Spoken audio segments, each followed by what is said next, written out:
if you ask 10 people about their favorite gadget, 9 or maybe all of them will say that it's a smartphone. Because over the course of time, a smartphone has changed from being a luxury to a necessity. With so many people using smartphones and details from various sources, some common myths have been cropped in an average people's mind. So we are debugging 8 such myths so that you stop living in a fool world.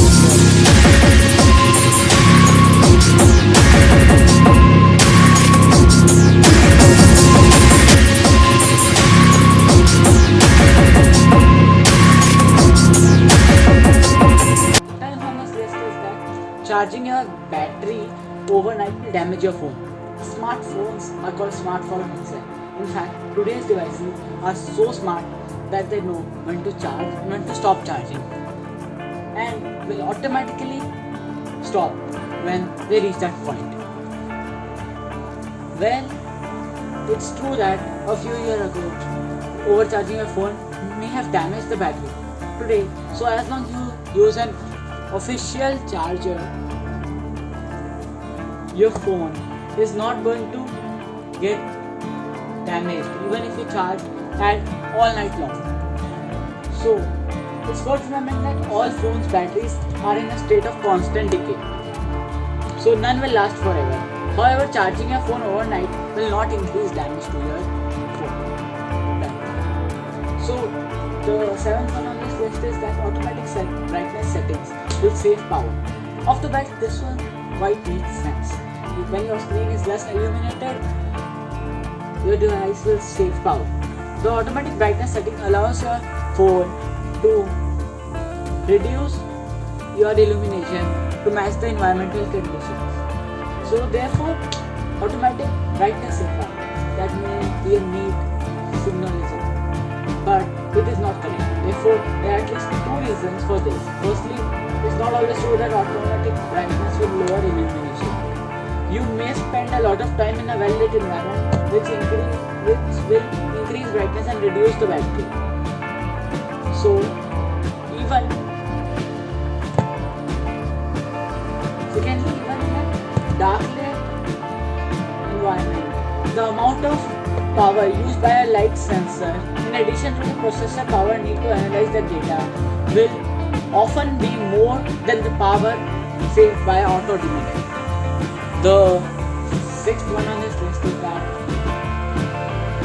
close background apps to save battery. This one also seems to make a lot of sense. If your phone is running several apps in the background, then your phone device will use more processing power and so burn more battery. Well, not exactly. In fact, both Apple and Android have publicly announced that closing the background apps will do nothing to save the battery. This is because iOS and Android both are equipped with algorithms that automatically closes apps when they need to be refreshed or open apps when required and place limits on apps that are using too much processing power. This process is called multitasking. For phone manufacturers, it's kind of a big deal, an area where they can put a lot of time into improving. When you continually open and close apps, you interfere with it, and that's what ultimately uses more power. So, we have all heard this one, more RAM equals better performance. Yes, I even believe that some device makers have also started promoting this idea. Like now phones are getting equipped with 12 GB RAM, 8 GB RAM, and we don't need that much RAM. But fortunately, it's all a myth. If you have a device that has 4 GB or even 3 GB of RAM, it is capable of running Android 8 Oreo. There are many factors that affect the compatibility of your device with the latest operating software according to Google. It's true, however, that more RAM helps the device to load more apps at a given point of time.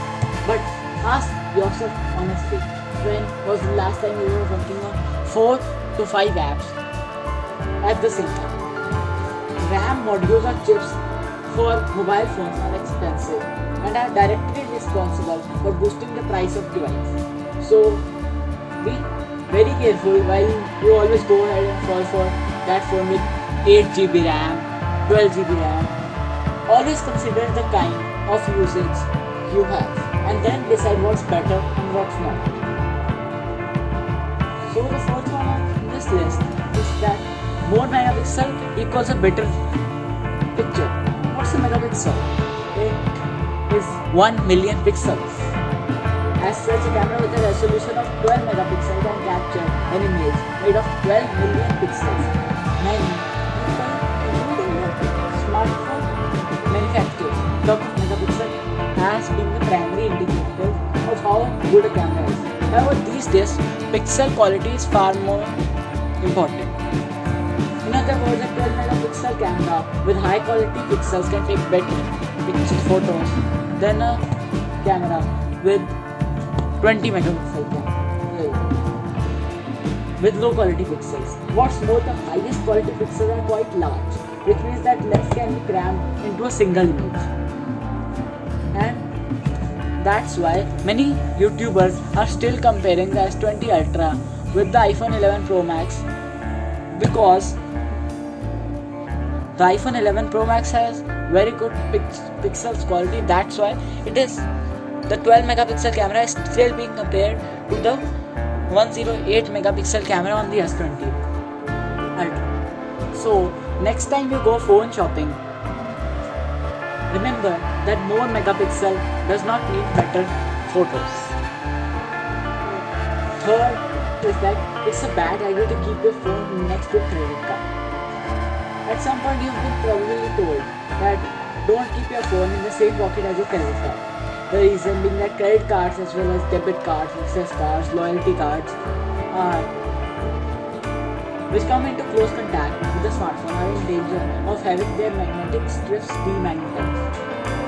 And it's not true. Although smartphones do have a magnetic field, it is nowhere near strong to affect your credit card in this way. A fridge magnet will be able to do this job, but not a smartphone. Never a smartphone. So this was pretty obvious. Smartphones emit harmful radiation. Ever since the smartphones have been brought to the market, people have been worried that the radiation they emit is harmful, causing cancer and other nasty diseases. But little understanding goes a long way. In this case, we need to understand what do smartphones really emit. The answer is electromagnetic waves, the same stuff that makes your radio work. Electromagnetic radiations of the frequency that your mobile phones enter is completely safe. Indeed, more than 25,000 articles have been written in the effect of electromagnetic radiations on human, which is more research than we have done on most of the chemicals in our food. The last we are covering is that plastic body is bad. Plastic based smartphones are always considered to be bad by most users, but does the opinion really make any sense? Frankly, no. Plastic body based devices work better as well as metal or glass based devices, and even better in some cases. It's true that they come with their own pros and cons, but the benefits outnumber the negatives. Like they are light. So these were some common myths that I personally feel all smartphone users should be aware and know the truth. Smartphones are not complex. We just need to mend a few ways that we treat our smartphones, and things will be as smooth as silk. So this is me signing off, Burner Genix, and do subscribe, give a thumbs up, share to your friends, and bye.